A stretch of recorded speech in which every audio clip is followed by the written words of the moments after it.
अस्सलामुअलैकुम, तौसीफ खान हियर। बेटा आज हमारा लेक्चर है इलेक्ट्रिक फ्लक्स। पेपर के पॉइंट ऑफ व्यू से एक इंतहाई इंपॉर्टेंट शॉर्ट क्वेश्चन। बेटा यही आप अगले ही चैप्टर में पढ़ोगे, लेकिन वहां पे आपके पास ये आर्टिकल मैग्नेटिक फ्लक्स के नाम से आएगा।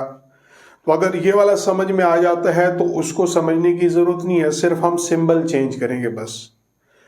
बेटा आज के इस आर्टिकल में सबसे पहले हम इलेक्ट्रिक फ्लक्स में ये वर्ड इलेक्ट्रिक की तरफ जाते हैं। तो इससे पहले हमने बेटा इलेक्ट्रिक फील्ड के बारे में पढ़ा, फिर हमने इलेक्ट्रिक फील्ड लाइंस के बारे में पढ़ा।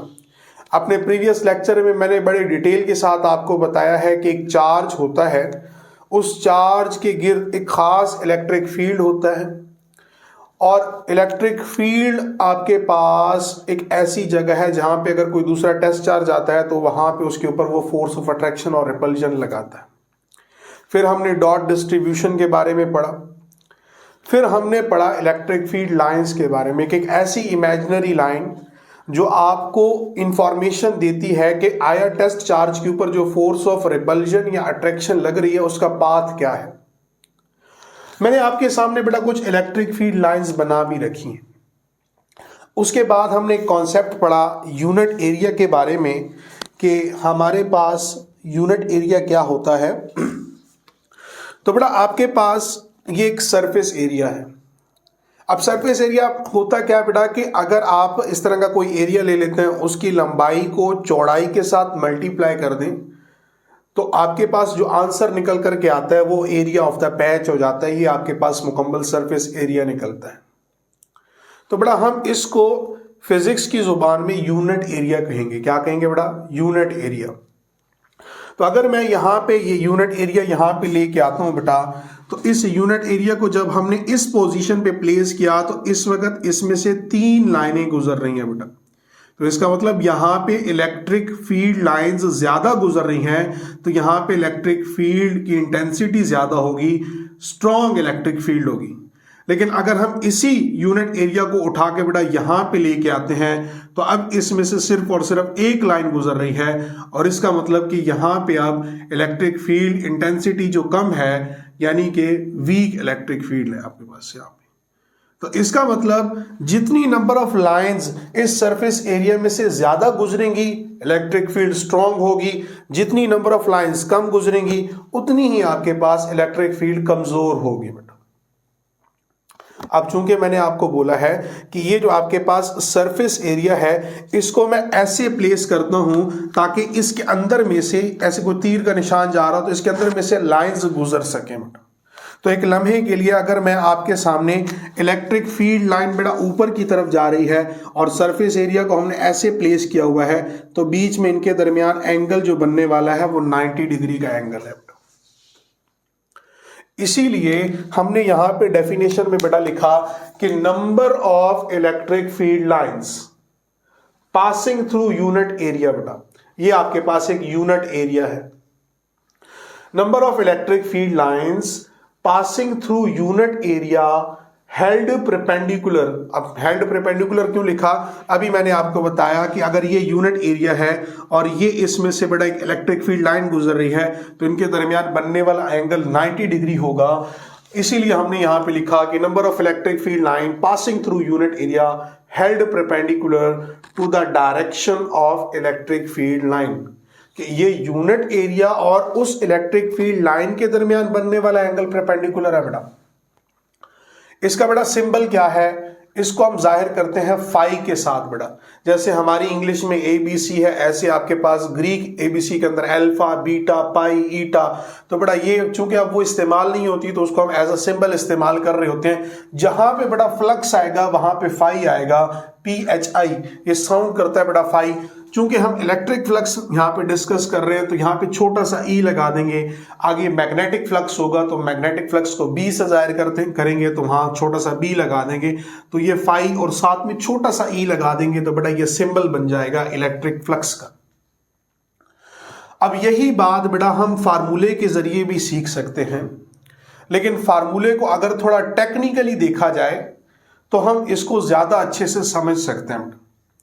बेटा अभी हमने बोला कि इलेक्ट्रिक फील्ड लाइन एक यूनिट एरिया में से गुजरती है। तो इलेक्ट्रिक फील्ड लाइन की मौजूदगी होगी तो तभी किसी एरिया में से गुजर सकेगी। तो बेटा सबसे पहले अगर हमें इलेक्ट्रिक फ्लक्स को स्टडी करना है तो हमारे पास इलेक्ट्रिक फील्ड लाइंस का होना जरूरी है, इलेक्ट्रिक फील्ड का होना जरूरी है। तो इसका मतलब हमारे पास ई आ गया। अब वो इलेक्ट्रिक फील्ड लाइन किसी यूनिट एरिया में से गुजरेंगी तो बेटा वो यूनिट एरिया आपके पास ये वाला है। तो यूनिट एरिया और इलेक्ट्रिक फील्ड लाइन दोनों मौजूद होंगे तब आपके पास बड़ा फार्मूला बनेगा इलेक्ट्रिक फ्लक्स का। अब बीच में आपको एक छोटा सा डॉट नजर आ रहा है। सेकेंड ईयर की फिजिक्स को बेटा जैसे जैसे आगे हम बढ़ेंगे, सेकेंड ईयर की फिजिक्स तभी अच्छे से समझ में आएगी जब आपको फर्स्ट ईयर की जितनी भी फिजिक्स है उसकी बेसिक थोड़ी बहुत मालूम होनी चाहिए। वहां पे हमने बेटा डॉट प्रोडक्ट पढ़ा था। अगर डॉट प्रोडक्ट के बारे में मैं आपको बताऊं तो हमारे पास दो वेक्टर्स थे, उन वेक्टर्स को हमने मल्टीप्लाई कर दिया और उनका आंसर एक स्केलर क्वांटिटी अगर आपके पास आता है तो ऐसे प्रोडक्ट को हम कहते हैं कि ये डॉट प्रोडक्ट है। तो उसके नतीजे में आपके पास यहां पे ए डॉट बी ये बराबर हो जाता था ए बी कॉस थीटा के, वहां पे एक एंगल भी आता था कॉस फंक्शन के साथ। तो बेटा यहां पे भी देखें ए की जगह पे ई लिखा हुआ है जो कि इलेक्ट्रिक फील्ड है, बी की जगह पे बेटा एरिया लिखा हुआ है जो कि यूनिट एरिया आपके पास। तो ये दोनों का डॉट प्रोडक्ट, तो जब भी डॉट प्रोडक्ट खत्म होता है तो वहां पे बड़ा फंक्शन आता है कॉस थीटा। तो ये ई डॉट ए बराबर हो जाएगा ई ए कॉस थीटा के। यहां पे बेटा ई से मुराद इलेक्ट्रिक फील्ड है। अब इलेक्ट्रिक फ्लक्स दो चीजों पे डिपेंड कर रही है बेटा, एक आपके पास इलेक्ट्रिक फील्ड पे डिपेंड कर रही है, दूसरा बेटा ये डिपेंड कर रही है बेटा angle between E electric field and A is the area. अभी तक हम सिर्फ एरिया को डिस्कस कर रहे हैं बेटा, लेकिन यहां पे बड़ी इंपॉर्टेंट बात है कि एरिया के ऊपर एक वेक्टर साइन लगा हुआ है बेटा। तो अब ये वो वाला एरिया नहीं है बेटा जो हम फर्स्ट ईयर में डील किया करते थे, या यहाँ पे मैं आपसे डिस्कस कर रहा हूं कि ये सरफेस एरिया है जिसको लंबाई से चौड़ाई के साथ मल्टीप्लाई कर दें तो आपके पास एरिया ऑफ दिस पैच निकल आएगा। तो बेटा कभी भी ऐसा नहीं होगा, ये आपके पास बेटा एक वेक्टर एरिया है बेटा। अब सोचने वाली बात यह है कि अब तक हम एरिया को सिर्फ एज अ बेटा स्केलर डिस्कस करते आए हैं, तो अब हम एरिया को एज अ वेक्टर डिस्कस करेंगे बेटा। तो सबसे पहले तो ये सीख लें कि हमारे पास यहाँ पे जो एरिया है उसको वेक्टर एरिया कहते हैं, और वेक्टर एरिया हमारे पास क्या कहता है बेटा। ध्यान से देखें, ये लंबाई और ये चौड़ाई। अब इसका जो आंसर आएगा वो आपके पास आएगा बेटा, ये जो आपके पास व्हाइट कलर में इसका पैच का एरिया नजर आ रहा है वो आ जाएगा। अब ये जो आपके पास है ये सरफेस एरिया कहलाता है। क्या कहलाता है बेटा? Surface area. लेकिन अगर हम यहीं पे वेक्टर एरिया की बात करें तो बड़ा वेक्टर एरिया एक ऐसा वेक्टर है, एक ऐसा तीर का निशान है जो उस सरफेस एरिया के परपेंडिकुलर निकलता है बेटा, ऐसे करके, बिल्कुल ऐसे। अगर ये सरफेस एरिया ऐसे है तो इसके परपेंडिकुलर जो वेक्टर निकलेगा वो एरिया ऑफ द वेक्टर, वो उस एरिया का वेक्टर होगा जिसको हम यूनिट वेक्टर कह रहे हैं। तो ये आपके पास बेटा, इसीलिए इसको, ये चूंकि एक सरफेस है और ये एक वेक्टर है तो ये नॉर्मल टू द सरफेस है, तो इसीलिए हम कहते हैं उसको नॉर्मल एरिया भी कह सकते हैं या नॉर्मल टू द एरिया भी कह देते हैं। तो यहां से यूनिट वेक्टर जो आपके पास, यूनिट वेक्टर एरिया जो है, इसका एक दूसरा नाम आप सीखेंगे और उसको हम कहते हैं नॉर्मल एरिया या नॉर्मल टू द एरिया। ठीक है, नॉर्मल एरिया या नॉर्मल टू द एरिया, एक ऐसा वेक्टर जो आप परपेंडिकुलर ड्रॉ करते हो बेटा, किसके? सरफेस एरिया के परपेंडिकुलर। तो यहां पे दो चीजों पे आपने लाजमी फर्क करना है। अब बेटा यूनिट वेक्टर का जो आपके पास, एरिया के वेक्टर का जो आप वेक्टर ड्रॉ कर रहे हो उसकी लंबाई कितनी होगी, अब ये कौन चीज बताता है? तो बेटा जब हम सरफेस एरिया की लंबाई और चौड़ाई मालूम करते हैं उसका जो आंसर निकल करके आता है वो आपको ये इंफॉर्मेशन देता है कि ये पैच कितना बड़ा या कितना छोटा है। बेटा वो जो आंसर है वो आपके पास बराबर होता है यूनिट वेक्टर, वेक्टर एरिया के लंबाई के बराबर होता है। अगर 2 × 2 करेंगे तो 4 आंसर आएगा। तो कितना बड़ा वेक्टर हम बनाएंगे वेक्टर एरिया के लिए, तो वो 4 सेंटीमीटर के बराबर हो जाएगा। तो हम डिस्कस करते हैं कि हमारे पास जो इस वेक्टर एरिया का मैग्नीट्यूड है वो बराबर होता है इस सरफेस एरिया के मैग्नीट्यूड के। तो लिखेंगे बेटा यहां पे it is equal to the its magnitude, इसका जो मैग्नीट्यूड है यहां पे लिख देंगे, यानी कि वेक्टर एरिया का मैग्नीट्यूड जो है, its magnitude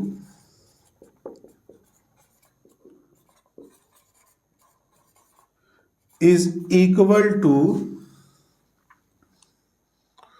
the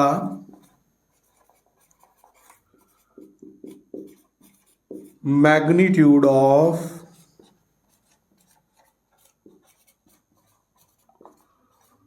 surface area। दोबारा से समझो बेटा, दो चीजें बड़ा आपके पास कंफ्यूजिंग है।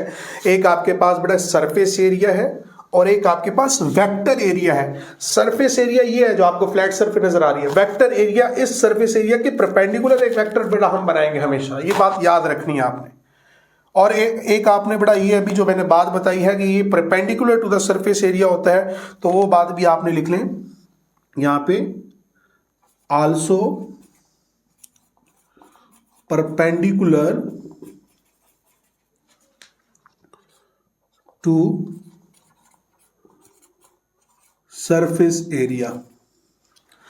तो बेटा आपके पास ये दो बातें हैं जो आपने यहाँ पे सीखनी है। एक दफा दोबारा दोहरा देता हूँ, दो चीजें हम यहाँ पे डिस्कस कर रहे हैं। एक सरफेस एरिया होता है, सरफेस एरिया आपके पास एज अ स्केलर डील होता है, लंबाई को चौड़ाई के साथ मल्टीप्लाई कर दे तो पूरे पैच का आपके पास एरिया आ जाता है। दूसरा हम वेक्टर एरिया की बात कर रहे हैं जिसको नॉर्मल एरिया भी कहते हैं। वेक्टर एरिया के लिए जो वेक्टर बनाया जाता है वो सरफेस एरिया के परपेंडिकुलर बनाया जाता है, जो हम यहाँ पे असल में डिस्कस करना चाहते हैं। तो ये आपने लाजमी बात सीखनी है कि एरिया के ऊपर एक वेक्टर साइन है, इसीलिए जो एंगल है वो angle between electric field and the vector area है, नॉट सरफेस एरिया। ये बात याद रखनी है क्योंकि आगे केसेस आने वाले हैं और वही केसेस हम जब डिस्कस करेंगे तो उन केसेस में सबसे मेजर गलती ही यही होती है कि बच्चे अटेम्प्ट करते हुए एंगल के रिलेटेड जो बात होती है वो कभी भी सीख नहीं पाते या सीखने के दौरान कंफ्यूज रहते हैं। तो ये बात बड़ी इंपॉर्टेंट है, इसको बार बार देख लें, पॉज करके, रिवाइंड करके, ताकि आपको ये बात अच्छे से समझ में आ जाए।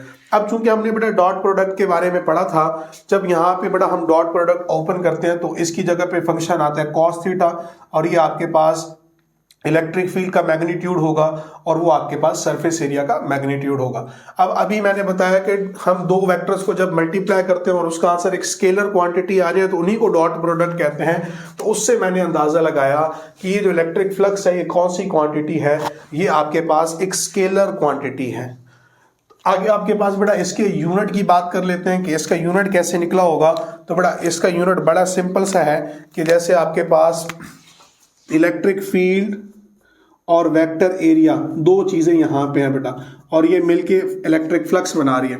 इलेक्ट्रिक फील्ड का फार्मूला हमारे पास था, पीछे हम पढ़ के आए हैं, force per unit charge, force per unit charge. तो बेटा फोर्स का यूनिट होता है न्यूटन और चार्ज का यूनिट होता है कूलम, तो न्यूटन पर कूलम आ जाएगा। और एरिया का यूनिट क्या होता है बेटा, एरिया का यूनिट होता है मीटर स्क्वायर, मीटर स्क्वायर। तो ये दोनों ई की जगह पे हम लिख देंगे न्यूटन पर कूलम, न्यूटन पर कूलम, और एरिया की जगह पे हमारे पास क्या आ जाएगा, मीटर स्क्वायर। तो न्यूटन मीटर स्क्वायर पर कूलम आपके पास इसका यूनिट आ जाएगा। तो ई का इलेक्ट्रिक फील्ड का अलग सॉल्व कर लेना, एरिया का अलग सॉल्व कर लेना, और यहाँ पे आके लिख देंगे तो ये इसका यूनिट बन जाएगा। अभी बेटा जो हम बात पढ़ने जा रहे हैं ये मोस्ट इंपॉर्टेंट शॉर्ट क्वेश्चन है, अक्सर पूछ रहा होता है कि डिफाइन इलेक्ट्रिक फ्लक्स, और इसके केसेस डिस्कस करें। अब इसके 3 केसेस हैं, दिखने में इंतहाई आसान, एक छोटी सी गलती जो हम यहाँ पे कर रहे होते हैं। और जैसे मैंने आपको पहले भी बताया कि इससे आगे वाले चैप्टर जब हम मैग्नेटिक फ्लक्स को डिस्कस करेंगे बेटा, तो वहां पे भी आपके पास ये सेम केसेस आएंगे, सिर्फ आपके पास कितना होगा, फार्मूले के साथ ई और बी का फर्क आएगा। तो ध्यान से देखें बेटा, पहला केस, पहले केस में लिखा हुआ है कि सरफेस इज हेल्ड परपेंडिकुलर।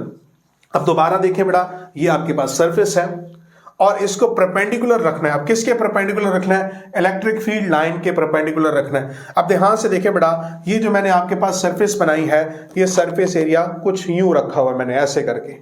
अब यहां से बेटा आपके पास ये इलेक्ट्रिक फील्ड लाइन जा रही है ऐसे करके, तो इसको बेटा आपने यूं समझना है कि इसको मैंने ऐसे रख दिया और इलेक्ट्रिक फील्ड लाइन ऐसे जा रही है, तो इसका मतलब हमने ये बात सीख ली कि सरफेस एरिया को परपेंडिकुलर रखना है इलेक्ट्रिक फील्ड लाइन के। तो ये यहां तक बेटा इसकी स्टेटमेंट है। अब यहां पे अगर मैं आपको बेटा बताऊं तो इसमें से बेटा देखें 1 2 3 4 5 6 के करीब लाइनें गुजर रही हैं बेटा। अभी मैंने बोला था कि जितनी ज्यादा इलेक्ट्रिक फील्ड लाइंस गुजरेंगी उतना आपके पास इलेक्ट्रिक फ्लक्स स्ट्रांग होगा, इलेक्ट्रिक फील्ड वहां पे स्ट्रांग होगी। तो यही आपके पास, अगर मैं फिगर को देखते हुए एक बात यहां पे लिखूं कि इस केस के अंदर, जिसको मैं केस नंबर 1 कह रहे हैं, इसके अंदर इलेक्ट्रिक फ्लक्स मैक्सिमम होगा। क्या होगा बेटा? Electric flux would be maximum. तो यहां पे बेटा लिख लेते हैं जल्दी से, electric flux would be maximum.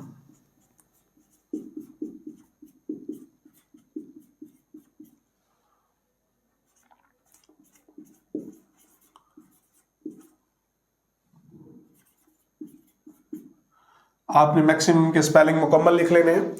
अगर आपके पास बेटा electric flux would be maximum, ये बात तो अभी हमने फिगर देख के बताई है। अब हम इसको मैथमेटिकल देखते हैं कि मैथमेटिकली क्या होगा। अब चूंकि बेटा हमारे पास ऑलरेडी इसका फार्मूला है और वो फार्मूला हमें बताता है कि फ्लक्स जो है, जिसको हम फाई से जाहिर करते हैं बेटा, साथ में छोटा सा इलेक्ट्रिक फ्लक्स का फार्मूला हमारे पास है ई डॉट ए। अब हम इसका बेटा ये फार्मूला ओपन करते हैं तो बनेगा ई ए कॉस थीटा। अब हमारे पास परपेंडिकुलर वर्ड आ रहा है बेटा। क्या आ रहा है बेटा? परपेंडिकुलर वर्ड आ रहा है। तो परपेंडिकुलर में आपके पास जो एंगल आएगा वो आपके पास आएगा ई ए कॉस 90 डिग्री। ई ए कॉस 90 डिग्री। अगर आप कैलकुलेटर से सॉल्व करोगे बेटा तो कॉस 90 आपके पास 0 के बराबर होगा। किसके बराबर होगा बेटा? 0 के बराबर होगा। तो आपके पास ये ई ए मल्टीप्लाई होके 0 से, तो इसका आंसर आ जाएगा बेटा 0। तो बेटा ये तो जवाब मिनिमम आ गया। अभी तो हमने बात की थी electric flux would be maximum. Electric flux आपके पास मैक्सिमम होगा। दिखाई भी दे रहा है कि अगर आपके पास यूनिट एरिया कुछ यूं लगा हुआ है ऐसे करके और उसमें से number of electric field lines गुजर रही हैं, तो वहां पे कुछ ना कुछ वैल्यू आनी चाहिए। और हम कह रहे हैं कि यूनिट एरिया इतना ज्यादा है कि इसमें से तमाम की तमाम लाइनें गुजर रही हैं, तो मैक्सिमम वैल्यू आनी चाहिए थी। लेकिन मैथमेटिकली हमारे पास मिनिमम वैल्यू आ रही है। तो बेटा ये वो गलती है जो बच्चे यहाँ पे कर रहे होते हैं, और मैंने ये गलती जानबूझ के की है ताकि आपको मैं सिखा सकूं और पेपर में आगे जाके आपका ये शॉर्ट क्वेश्चन गलत ना हो, आपका कॉन्सेप्ट क्लियर हो सके, ताकि आगे वाले आर्टिकल्स हम अच्छे से पढ़ सके। तो बेटा ध्यान से देखिएगा कि ये गलती कहाँ पे हुई है। दोबारा बेटा अपने फार्मूले की तरफ आते हैं। यहाँ पे मैंने बोला था कि ई जो है ये इलेक्ट्रिक फील्ड है और ए जो है बेटा ये वेक्टर एरिया है। बेटा ये कौन सा एरिया बेटा? Vector area. बेटा सरफेस एरिया के जो परपेंडिकुलर जाता है बेटा, सरफेस एरिया के जो परपेंडिकुलर जाता है वो वेक्टर एरिया होता है बेटा। हम यहाँ पे हमारी गलती क्या हो रही है, हमने लिया surface area is held perpendicular. अब सरफेस एरिया का एंगल तो हमने देखना ही नहीं बेटा, हमने तो यूनिट वेक्टर का एंगल देखना है बेटा, सॉरी वेक्टर एरिया का एंगल देखना है। तो आपके पास जो वेक्टर एरिया का एंगल होगा बेटा वो perpendicular to the surface area होगा। क्या होगा बेटा? Perpendicular to the surface area होगा। तो बेटा ध्यान से देखें कि अगर मैं इसको यहां पे प्लेस करता हूं, इसमें से इलेक्ट्रिक फील्ड लाइन ऐसे जा रही है, तो इसके परपेंडिकुलर जो आपके पास एरिया होगा वो वेक्टर एरिया होगा आपके पास। तो बेटा ये वाली लाइन और ये जो वेक्टर एरिया आपके पास है, दोनों के दरमियान बनने वाला एंगल 0 होगा। दोनों के दरमियान बनने वाला एंगल क्या होगा? 0 होगा। ये देखें इलेक्ट्रिक फील्ड लाइन ऐसे करके जा रही है बेटा, ये ई है। वेक्टर एरिया की डायरेक्शन ये ऐसे ही है, ये मैंने आपको ऑलरेडी बता भी दिया। यहाँ पे दोनों की डायरेक्शन सेम है, तो बनने वाला एंगल क्या होगा बेटा? 0 होगा। जब बनने वाला एंगल 0 होगा तो तब जाके आप cos 0 की वैल्यू निकालेंगे। किसकी वैल्यू निकालेंगे बेटा? cos 0 की वैल्यू निकालेंगे। अब यहाँ पे एंगल 90 नहीं होगा, हमारे पास एंगल होगा 0 डिग्री। एंगल क्या होगा बेटा? 0 डिग्री होगा।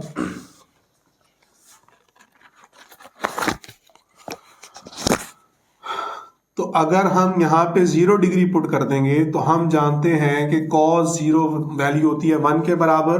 तो यहाँ पे आ जाएगा 1 और ई ए जब इससे मल्टीप्लाई होगा तो हमारे पास आंसर आएगा टोटल इलेक्ट्रिक फ्लक्स जो बराबर है वो ई ए के बराबर है।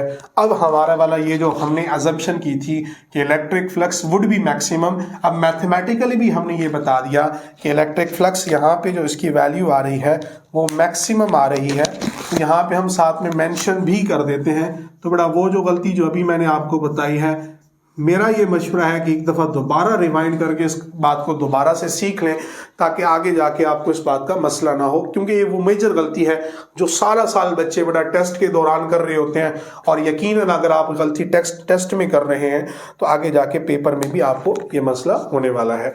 अब आजो बेटा आपके पास जो दूसरा है जिसको हम कह रहे हैं बेटा कि ये जो सरफेस एरिया है उसको हम बेटा पैरेलल रखते हैं इलेक्ट्रिक फील्ड लाइन के। अब ध्यान से देखो, ये आपके पास बेटा सरफेस एरिया है और सरफेस एरिया को मैंने यूं रख दिया और इलेक्ट्रिक फील्ड लाइन बेटा ऐसे गुजर रही है। अब ध्यान से देखो बेटा, सरफेस एरिया और ये जो आपके पास परपेंडिकुलर, अच्छा एक बात और सीख लें, मैं यहाँ पे बताना भूल गया हूँ कि आपके पास यहाँ पे जो परपेंडिकुलर था लेकिन हमने जो एंगल पुट किया वो हमने 0 डिग्री पुट किया। यहाँ पे सिर्फ ये बात नोट कर लें, फिर अभी थोड़ी देर बाद मैं इसको कंपैरिजन के जरिए मजीद बता देता हूँ। यहाँ पे मैंने 0 डिग्री पुट कर दिया। अब आ जाए बेटा इस केस की तरफ। यहाँ पे आपके पास बेटा सरफेस एरिया को यूं रखा, ऊपर से लाइनें जा रही हैं बेटा सीधी सीधी।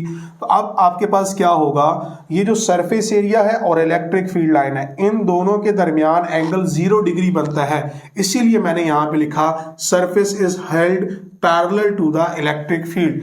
तो बेटा इस दौरान हम देखते हैं तो हमारे पास इसमें से कोई भी लाइन नहीं गुजर रही।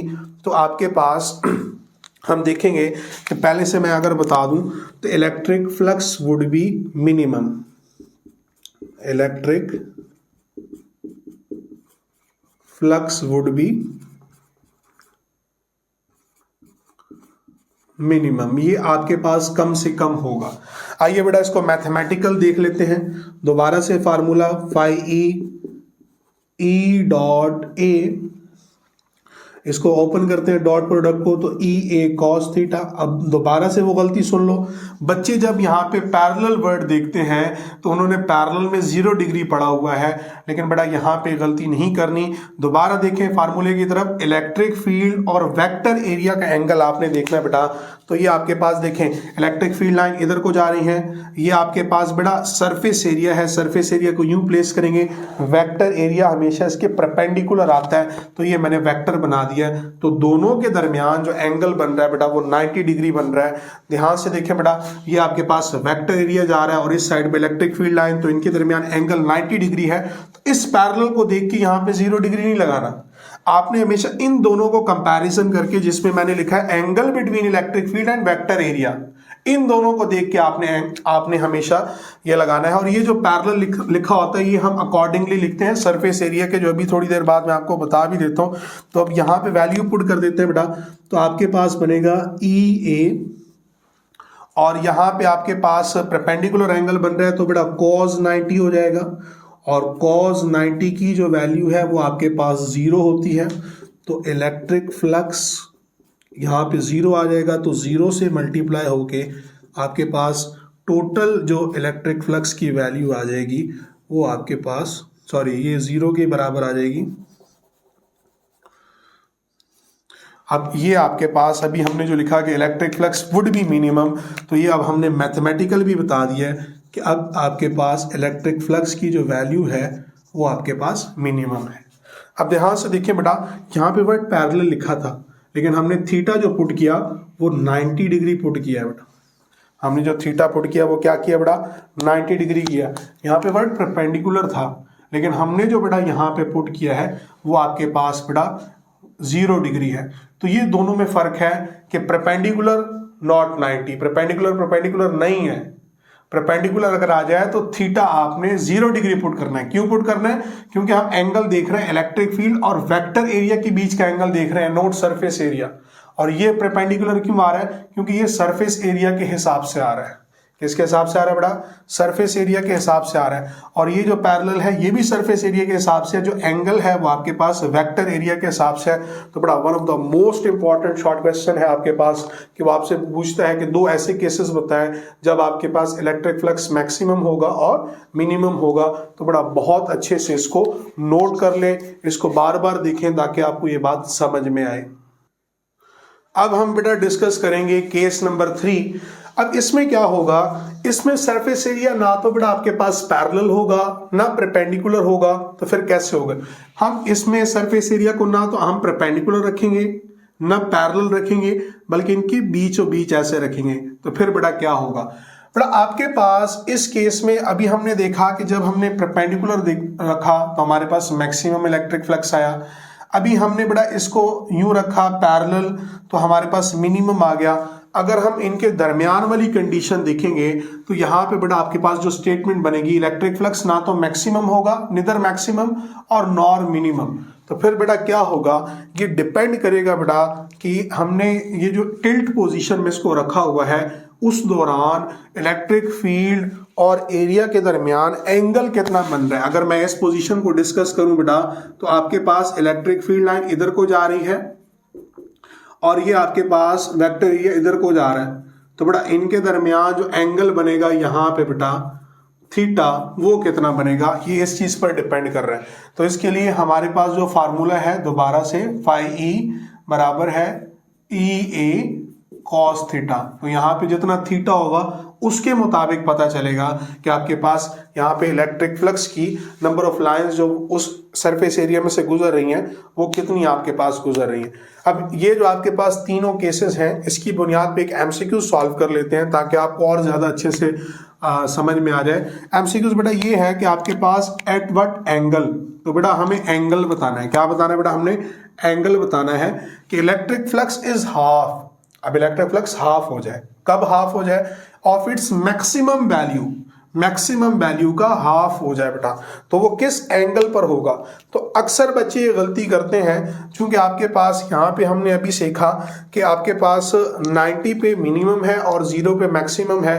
तो हाफ एंगल की बात, जब हाफ ये वर्ड देखते हैं तो एंगल को हाफ कर देते हैं। 90 का हाफ होता है 45, तो उस हिसाब से इसको क्लिक कर देते हैं। बेटा नहीं, आपने एंगल के साथ फंक्शन देखना है, कोस थीटा बेटा। तो वो कॉस थीटा की वैल्यू कब हाफ होगी? तो बड़ा याद रखिएगा, कैलकुलेटर से अगर आप सॉल्व करेंगे तो कॉस 60 डिग्री आपके पास 0.5 के बराबर होता है, जिसको हम कहते हैं 2। अब आपने यहाँ पे देखा जो कॉस 0 की वैल्यू है वो 1 है, तो अगर हम एंगल को बढ़ा के 60 पे ले जाएं तो 1/2 आंसर आ रहा है। तो मैक्सिमम का हाफ किस एंगल पे आ रहा है? 60 डिग्री पे आ रहा है। तो आपके पास ये वाला ऑप्शन सही होगा, ना कि आपके पास 45 डिग्री। तो बेटा ये था आपके पास सारा का सारा इलेक्ट्रिक फ्लक्स का कॉन्सेप्ट। पेपर के हवाले से एक दफा दोबारा बता देता हूँ, as a short question most important है बेटा। शॉर्ट क्वेश्चन के साथ इसका फार्मूला आपने लाजमी देख लेना है। ये केसेस बेटा इंतहाई इंपॉर्टेंट है मैक्सिमम के लिए, मिनिमम के लिए, जब आपके पास मैक्सिमम और मिनिमम के बीच में जो एंगल आ रहा होगा। और इस लेक्चर में सबसे इंपॉर्टेंट बात जो समझने वाली है बेटा, क्रिस्टल क्लियर कर लें कि आपके पास वेक्टर एरिया को नॉर्मल एरिया भी कह देते हैं, नॉर्मल टू द एरिया भी कह देते हैं, वेक्टर एरिया भी कह देते हैं, एरिया का वेक्टर भी कह देते हैं। और इसके अलावा आपके पास जो दूसरी है उसको हम सरफेस एरिया कह देते हैं। और सरफेस एरिया आपके पास ये होता है। जब हम वेक्टर एरिया की बात करते हैं तो बेटा वो नॉर्मल टू द एरिया होता है, ऐसे बाहर की तरफ निकल रहा होता है या नीचे की तरफ भी जा रहा होता है, लेकिन एंगल 90 का होना चाहिए आपके पास, इसीलिए हम इसको कहते हैं नॉर्मल टू द एरिया। एक और बात जो आखिरी वाली मैं आपको बेटा समझाना चाह रहा हूँ, बेटा ध्यान से देखें, हमने जितने भी केसेस देखे हैं सब के अंदर आपके पास ये जो सरफेस थी एक फ्लैट सरफेस थी। कौन सी सरफेस थी बेटा? फ्लैट सरफेस थी। अगर ये सरफेस आपके पास ऐसे कर्व होती, ऐसे आपके पास कोई कर्व सरफेस होती, तो क्या ये तभी फार्मूला वैलिड था जो हम यहाँ पे ये वाला फार्मूला लगा रहे हैं? तो बेटा याद रखिएगा, ये कभी भी बेटा कर्व सरफेस के लिए नहीं है। ये फार्मूला सिर्फ और सिर्फ फ्लैट सरफेस के लिए काम करता है। और ये बात मैं आपको क्यों बता रहा हूँ बेटा, क्योंकि इससे आगे वाला आर्टिकल जो लॉन्ग क्वेश्चन भी है उसमें जब हम ये लॉन्ग क्वेश्चन सॉल्व करेंगे तो ये बात आपको मैं लाजमी दोबारा से भी बता दूंगा कि ये जो फार्मूला है, सिर्फ और सिर्फ फ्लैट सरफेस के लिए काम करता है। इस उम्मीद वासिक के साथ कि बेटा मैं, आप और ये मुल्क पाकिस्तान खूब तरक्की करें। कोई भी बात समझ में नहीं आई तो बेटा मुझे लाजमी बताइएगा कमेंट बॉक्स में, मैं इंशाल्लाह आपको रिप्लाई करूंगा। अगली वीडियो तक के लिए इजाजत दीजिए। अल्लाह हाफिज।